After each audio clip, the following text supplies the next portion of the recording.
Alright, so today we're going to be talking about transformations. There are multiple different types of transformations, but the one that we're going to focus on today is the isometric or rigid transformation. And that terminology just means that the size and shape of the figure doesn't change, so you're just rotating or turning or a specific object. So, and these specific isometric transformations include translations, reflections, and rotations. So just some pre-knowledge that you might need in order to help you out a little bit with some of the examples is that image terminology. So when I'm talking about transformations, the image that comes before the transformation, that's what we're just going to call pre-image. And then the image that's occurring after the transformation is just called the image. Pretty basic, but just some things that I wanted to touch on. And then this is coordinate notation, like overall. So whatever your original coordinate is, and then this is the transform, like in order to say that it's transformed. And then this is the resulting coordinate with that. So now we're going to talk about translations for more specific. So translations are slides, so it's really important to remember that translation is with slide. As you can see in the picture, it just slides the figure over and down. So the way we can do coordinate notation with this is by if you move left. So if we're on a number line, we have, or a graph. So if you're moving left by a spaces, you're moving left by a spaces, you can think of that as negative on the x-axis. And if you're moving to the right, you can think of that as plus on the x-axis. So when you're doing negative, it's x minus a, so that's left, and x plus a would be to the right. And then obviously with the y, if you're moving up, it's going to be plus. If you're moving down, it's going to be negative. So I'm going to show you how to do an example, and then I'm going to have you do one. So when you're finding a prime, when you move a, 1, 2, so you have a, 1, 2, and you're transforming it, up 6 spaces. I don't know if you're going to be able to see this, but it's okay. Or you're going to go right 4 spaces. So to the right, we know that that is going to be plus, so x plus 4. And then we know that we're going to have 6 spaces, so y, I'm sorry, it's like definitely hidden. Y plus 6, and then you can plug in your coordinates, and you would get that a prime equals 5, 8. And if you put that into an actual graph and you actually split it up and split it to the right, then you would find that the coordinate point is 5, 8. So if you want to try this really quick and solve for b prime, where b is 5, 4, you can use that information. Let's go ahead and try that. I'll try to make it a little bit more understandable. Over here.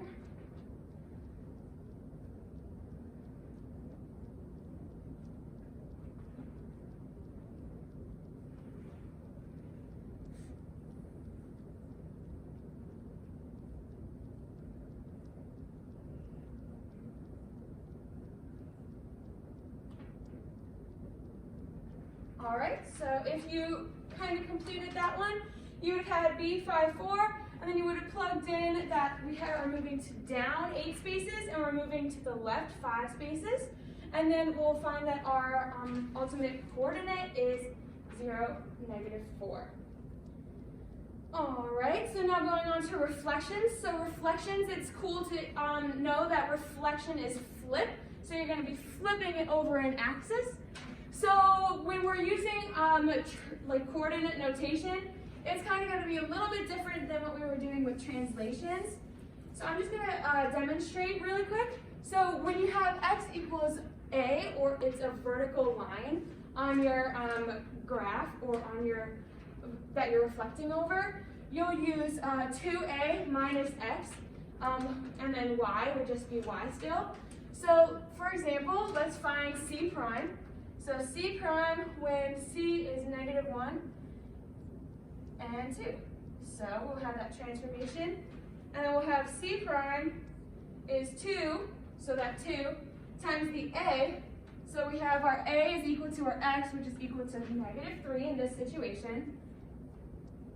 And then we'll have minus, and then we'll have our -1, because that's our X. And then we'll just have whatever we have for Y in Y. And then when we solve that, we get C prime equals -5 and 2. So if you reflect C prime over an X, so C prime or C over X equals -3, you'll find that that point will then result in C prime of -5, 2. I won't make you solve the other one. I feel like you guys can probably figure it out, and if you need to do it on a test, you probably could. One more thing that I wanted to cover before I go into a proof relating to this is that the reflection line is the perpendicular bisector of the segment formed by the point on the pre-image and its image.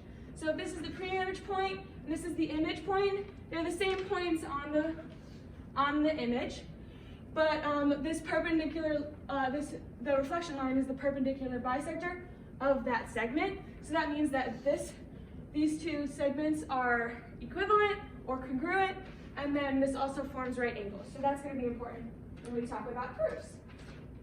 So let's go into that. Now I drew this over here because I wanted to have it up on the board because it's quite a little bit, and I wanted to explain it a little bit further. So when we have points A, B, and the reflective points A prime and B prime, we have that, we know that. So then you can draw from A to A prime and B to B prime, and you can just do that by postulating by saying that there's only one straight line between 2 points. And then you can say that line M, so this line M is the perpendicular bisector of A prime and B prime, or A prime and B prime, by that definition of reflection that I explained earlier. And the perpendicular bisector, we've learned about that a lot, so I've used a lot of information about that. So we can say that, and we can label this as C and this as D, and then we can go into saying that we know that these are right angles because of that perpendicular bisector. We can say that these are equivalent or congruent, and we can say that these are congruent as well. And then we can also say that CD is congruent to CD because it's itself, and we know that from the reflexive property. Then when we're talking about the definition of right angles, we know that ACD and A prime CD are all right angles, and they're equivalent to each other. So these triangles right here are going to be congruent by that side, angle side. And then what we're going to do is we're going to go into knowing that this right here is a right angle, and this right here is also a right angle due to that perpendicular bisector. And that's kind of summing up all of this kind of stuff right here. And we're just going to say that we're going to know that A or BDA, so this angle right here, and this angle right here are going to add up to that 90 degrees. And then this angle right here and this angle right here is going to also add up to 190 degree or 90 degrees. And then we found that one of them is congruent to the other, so you can substitute it and subtract it out. So we can find that BDA is congruent to this B prime D A prime. So then we have this as congruent, or yep. And then we can know, then we also know that this side is congruent to this side because of our CPCTC of the other two triangles. And then we can find that this one is also congruent, this triangle right here is congruent to this triangle over here by our SAS, so side angle side. So then you can find that A prime, B prime is congruent to AB. And that's the definition of reflection, that when you flip it over a reflection line, then it is the same and it remains the same shape. Whew, that's a lot, but here we go, keep going. Then when we're talking about rotations, we're talking about turns. This one's a little bit simpler if you have these specific degrees, which are very common.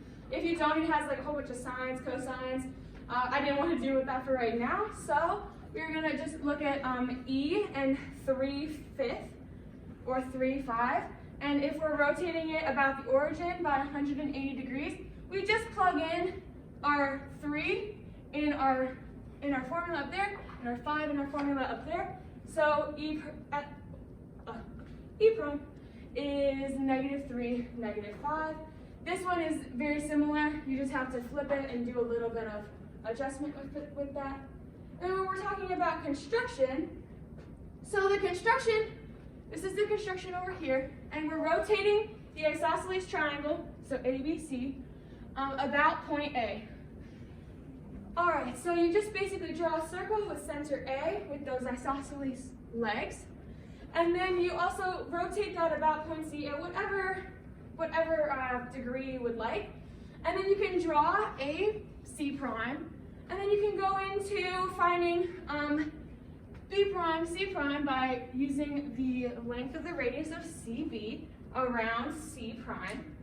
And then you can connect them all, and we know that those are congruent triangles because of SSS. So for the justification, we can say that B prime A, C prime A, BA, and CA are all congruent because of the definition of radius. And then so is BC to BC, B prime, and C prime, also due to radius.